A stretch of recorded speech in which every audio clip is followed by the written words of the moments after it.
ప్రేమ ధీరజ్ దగ్గరికి వచ్చి ఇలా అంటూ ఉంటుంది. సారీరా ధీరజ్, అత్తయ్య మావయ్య నన్ను అర్థం చేసుకుని క్షమించారు.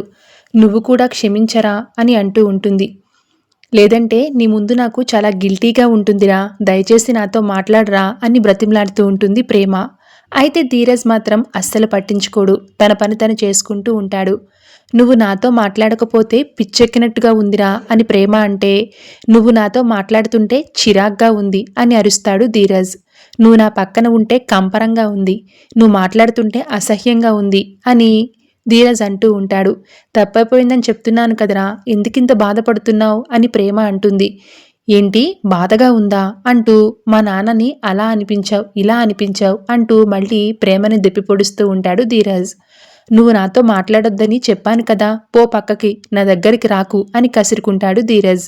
దాంతో ప్రేమ, పక్కకి పోవడం కాదురా, రూమ్లో నుంచే బయటకు పోతున్నా, నీ అంతట నువ్వు వచ్చి పిలిస్తేనే మళ్ళీ వస్తాను, చలికి చస్తాను కానీ నేను మాత్రం రాను అంటూ బయటికి వెళ్ళిపోతుంది ప్రేమ కోపంగా. Thanks for watching.